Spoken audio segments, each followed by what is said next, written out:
आप सभी का बहुत बहुत स्वागत है मेरे YouTube चैनल में एक और नए वीडियो में। दोस्तों, दिल्ली में एक ऐसा परिवार था जो कि बहुत पैसे वाला था। यूं कहिए कि वो परिवार करोड़पति था। दोस्तों, इस परिवार के जो मुखिया थे उनका नाम मानवेंद्र था।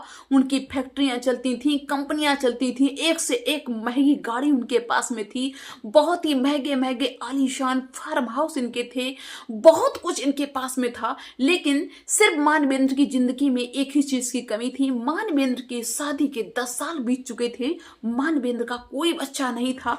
मानवेंद्र और उनकी पत्नी भगवान से दिन रात प्रार्थना करते हैं कि भगवान, मेरे पास सब कुछ है, बस यही नहीं है कि मेरे कोई बेटा या बेटी नहीं है, मुझे संतान दे दो, मुझे बच्चा दे दो, वरना मेरी जिंदगी अधूरी है। दोस्तों, वक्त गुजरता है, भगवान मानवेंद्र की सुन लेते हैं और भगवान की कृपा से मानवेंद्र का एक बहुत ही सुंदर बेटा होता है। जब बेटा घर में होता है तो घर में भैया खुशियों का माहौल, मानवेंद्र धन दौलत लुटाते हैं, खिलाते पिलाते हैं, मतलब इतना खुश होते हैं कि उनको लगता है कि मुझे दुनिया की हर चीज मिल गई।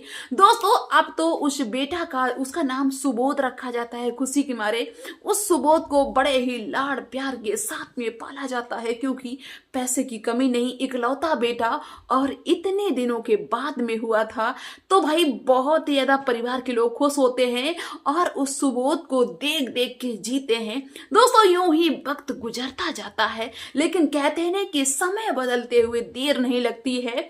आज आपका समय अच्छा है तो कब बुरा हो जाए, या बुरा समय आपका है तो कब अच्छा हो जाए, इसकी तो भाई भनक किसी को भी नहीं होती है। ये करोड़पति परिवार, जिस परिवार में बस खुशियां ही खुशियां थी, लेकिन कब परेशानी ने दस्तक दे दी इसका उन्हें अंदाजा भी नहीं लगा। जब दोस्तों मानवेंद्र का बेटा सुबोध सिर्फ 5 साल का था कि अचानक से मानवेंद्र की पत्नी की तबीयत बिगड़ती है और उसी तबीयत बिगड़ने के बाद में मानवेंद्र की पत्नी स्वर्ग सिधार जाती, यानी कि मौत हो जाती है।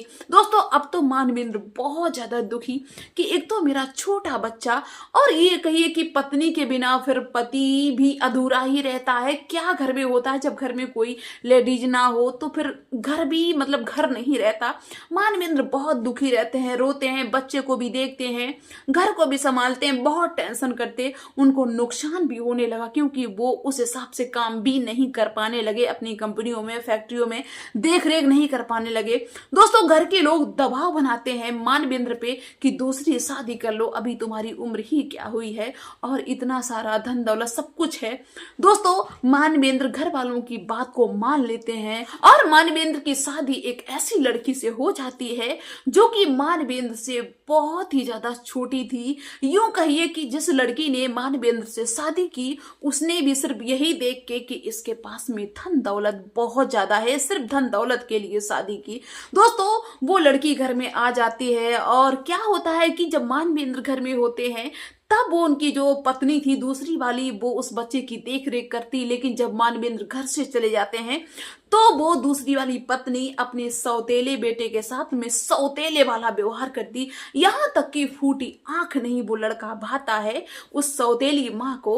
दूसरी पत्नी ने सिर्फ दौलत के लिए शादी की थी, इसलिए उसको अपना पति बिल्कुल मन नहीं भाता, जो मानवेंद्र था वो मन नहीं भाता है। यहां तक कि वो पत्नी ये सोचती है कि मेरा पति मेरे नजदीक बिल्कुल ना आए, और वो दिन रात फोन पे लगी रहती है, उससे बात करती है जो उसको पसंद था। कहीं ना कहीं उसके कहने पे ही, दौलत के लिए उसने मानवेंद्र से शादी की। दोस्तों, यूं ही वक्त गुजरता जाता है, लेकिन इस औरत ने पता नहीं क्या किया, मानवेंद्र के खाने में इसने क्या मिलाना शुरू कर दिया कि मानवेंद्र की धीरे धीरे तबीयत खराब होने लगी, हालत बिगड़ने लगी। और एक दिन ऐसा आता है कि जब ये सुबोध बेटा सिर्फ 9 साल का था कि इसके पिताजी का देहांत हो जाता है, इस दुनिया को छोड़ के चले जाते हैं। जो घर का माहौल था बहुत ही ज्यादा बिगड़ जाता है, जो भी व्यवस्था थी वो तितर बितर हो जाती है। अभी जो सौतेली माँ थी ये ड्रामा करती है, मतलब दिखावा करती है सबके सामने कि वो अपने बच्चे को बहुत चाहती है। जब मानवेंद्र नहीं रहा तब तो उस औरत को ऐसा लगने लगा कि भाई अब हम यहाँ पे रह के क्या करें, अब तो मुझे सिर्फ दौलत मिल जाए और इसके बाद में हम चलते बने। भाई भाई आदमी तो चला गया, अब हम यहाँ पे रह के क्या करें, इस बच्चे का पालन पोषण करें। दोस्तों वो ये सोचती है और कोशिश करती है जो उसके पति की यानी कि मानवेंद्र की जो भी प्रॉपर्टी थी उसको कि अपने नाम हम करवा लें। लेकिन दोस्तों उसको एक बात जब पता चलती है तो उसको झटका सा लगता है। दोस्तों उसको ये पता चलता है कि मानवेंद्र ने अपनी सारी की सारी प्रॉपर्टी अपने बेटे के नाम करवा रखी। मतलब इस तरीके की, जब मेरा बेटा सुबोध 18 साल का हो जाएगा तो मेरी जो भी प्रॉपर्टी है वो सारी की सारी मेरे बेटे के नाम आ जाएगी। दोस्तों जब उस सौतेली माँ को ये बात पता चलती है तब तो वो आग बबूला हो जाती है। सोचती है कि अभी ये 9 साल का है, अब बताइए इसके 18 साल होने तक हम इंतजार करें, इसके नाम प्रॉपर्टी होगी, पता नहीं मेरे नाम करवाएगा, क्या करेगा क्या नहीं करेगा। दोस्तों उस सौतेली माँ का दिमाग काम नहीं करता है और वो अपने प्रेमी से बात करती है, उससे डिस्कस करती है, वो इसको समझाता है, वो इसको जो बताता है वही ये सौतेली माँ करती जाती है। अब उस सौतेली माँ का एक एक पल उस सौतेले बेटे के साथ में नहीं कटता है और वो बस इस फिराक में रहने लगी कि मैं क्या करूं, अगर ये 18 साल का हो गया तो ऐसा ना हो कि सब कुछ बता दे, सबको बता दे, या कोई जान जाए कि सारी प्रॉपर्टी इसके नाम है तो इससे हम अपनी ये प्रॉपर्टी कैसे ले पाएंगे। अब मुझे कुछ ऐसा करना होगा ताकि ना ये किसी से मिले ना इससे कोई मिल पाए, ताकि इसको इस चीज की जानकारी ही ना हो कि इसके नाम पे क्या है क्या नहीं है। दोस्तों इसी बात को सोचते हुए दोस्तों वो सौतेली माँ क्या करती है कि मानवेंद्र के फार्म हाउस वैसे भी बहुत जगह पे बने हुए थे। मानवेंद्र का फार्म हाउस एक ऐसी जगह पे बना हुआ था जो कि दिल्ली से लगभग 40 किलोमीटर की दूरी पे एक सुनसान इलाका था। वहां पे मानवेंद्र का एक बहुत बड़ा आलीशान फार्म हाउस बना हुआ था।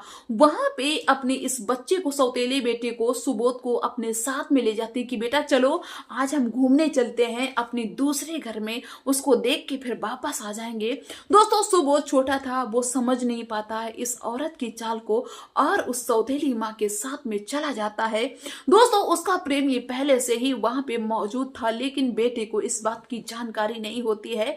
वो माँ उस फार्म हाउस में पहुंच जाती है और 2-3 दिन तक उसी बच्चे के साथ में उस फार्म हाउस में रहती है और उसका प्रेमी भी वहीं पे रहता है, दोनों मौज मस्ती करते हैं।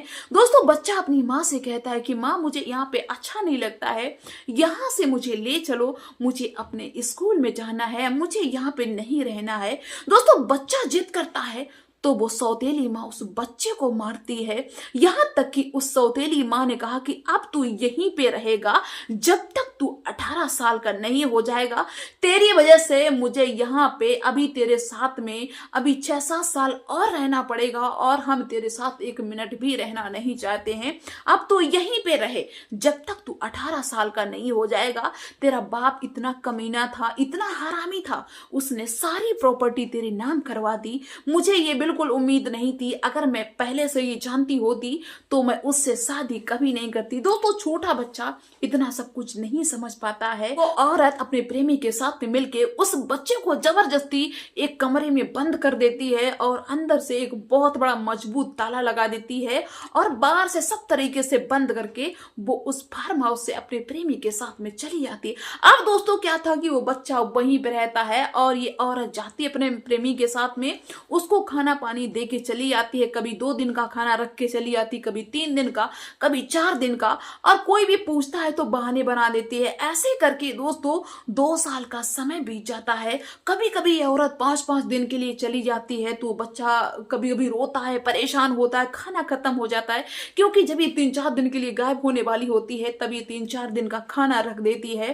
दोस्तों यूं ही वक्त गुजरता जाता है और एक बार ऐसा होता है कि जब ये बच्चा 12 साल का हो जाता है तो इसकी माँ, जो सौतेली माँ थी, वो इस बच्चे से कहती है कि देख तुझे हम बर्दाश्त कर रहे हैं, ये बहुत बड़ी बात है, और दोबारा फिर से वही बात बताती है कि तेरे बाप ने सारी प्रॉपर्टी तेरे नाम करवा दी, इसलिए हम तुझे यहाँ पे रखे हैं। 18 साल का तू हो जा और आराम से चुपचाप सारी प्रॉपर्टी मेरे नाम करवा दे, नहीं तो यहाँ से तू निकल नहीं पाएगा, यहीं पे मर जाएगा। वो बच्चा गिड़गिड़ाता है कि माँ ऐसा ना करो, मुझे यहाँ से निकाल दो, हम सारी प्रॉपर्टी आपके नाम करवा देंगे। यहाँ तक कि वो बच्चा 12 साल का हो गया तो काफी चीजें समझने भी लगा। वो विनती करता है कि मुझे यहाँ से निकाल दो, हम सारी प्रॉपर्टी आपको दे देंगे। लेकिन इस माँ को विश्वास नहीं होता है। ये माँ कहती कि नहीं, हम तेरी बात पे कैसे विश्वास कर लें। औरत 5 दिन का कह के गई थी, लेकिन 10 दिन का समय बीत जाता है, 5 दिन का खाना रख के गई थी, अब 5 दिन से बच्चा भूखा है, भूख से तड़प तड़प के उस बच्चे की ऐसी हालत हो गई कि वो ठीक से चिल्ला नहीं पा रहा और वो आवाज देने की कोशिश भी करता है, लेकिन उसकी आवाज बाहर नहीं जाती क्योंकि चारों तरफ से लाख है वो, और वहां से कोई निकलता भी नहीं है, आसपास किसी के घर भी नहीं है। वो बच्चा तड़फ रहा है, भूख से तड़फ रहा है, प्यास से तड़फ रहा है। 10 दिन का समय बीत गया, वो माँ वापस नहीं पहुंची। दोस्तों, एक दिन कुदरत की ऐसी मेहरबानी होती है कि 11वें दिन उसी रास्ते से एक राहगीर निकलता है, तो अचानक से उसकी बाइक वहीं पे खड़ी हो जाती। वो अपनी पत्नी के साथ में था, तो वो उतरता है, सोचता है कि गाड़ी यहाँ पे क्यों रुक गई है, तो वो देखता है कि उसका जो इंजन है बाइक का वो बहुत ज्यादा हीट पे है। तो अपनी पत्नी से कहता है कि अगर पानी थोड़ा मिल जाता तो हम थोड़ा डाल देते तो शायद इसका जो इंजन है थोड़ा ठंडा हो जाता, गर्म हो गया है, इस वजह से गाड़ी रुक गई है। दोस्तों, उसकी बीवी ने कहा कि यहाँ और तो कुछ मुझे दिखाई नहीं दे रहा है, लेकिन ये देखो फार्म हाउस बना हुआ है, मकान, यहाँ पे जरूर पानी मिल जाएगा। दोस्तों, वो पति भी कहता है कि ठीक है, मुझे भी लग रहा है कि यहाँ पे पानी मिल जाएगा। वो उस फार्म हाउस के नजदीक पहुंचता है। दोस्तों, जब वो नजदीक पहुंचता है तो उसको कराने की आवाज सुनाई देती है। थोड़ा और नजदीक जाता है, सुनने की कोशिश करता है, तो उसको इस चीज का एहसास हो जाता है कि यहाँ पे कोई बच्चा कैद है, किसी ने किडनैप करके यहाँ पे रखा है, और ये जो कोठी है, जो ये फार्म हाउस है, ये किसी बहुत पैसे वाले का है।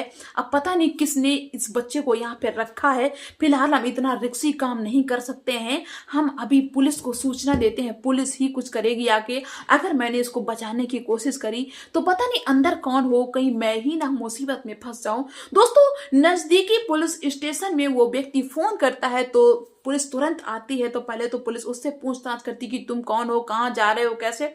तो वो कहता है कि हम जा रहे हैं मार्केट में और मुझे ये शॉर्ट रास्ता दिखा, इसलिए हम इधर से निकल रहे थे। मेरा नाम शुभांकर है, मैं पानी की तलाश में यहाँ पे गया था, तो मुझे एक बच्चे की रोने की आवाज सुनाई दे रही है। ऐसा लग रहा है कि बच्चा कोई तड़फ रहा है भूख प्यास से। दोस्तों, पुलिस वहां का जो ताला था, ताला को तोड़ती है, और भाई अंदर दूसरा गेट लगा हुआ था, उस गेट के ताला को तोड़ती है। मतलब अंदर के अंदर उस कमरे के पास में पुलिस पहुंचती है जहां पे वो बच्चा सुबोध कैद था, उसका ताला तोड़ती है। तो गेट खोल के देखती है, भाई छोटा बच्चा जो कि 12 साल का है, 11-12 साल का है, वो इतना कमजोर हो चुका है, इतना तड़फ रहा है, जमीन में पड़ा हुआ है और उसके मुंह से आवाज नहीं निकल पा रही है।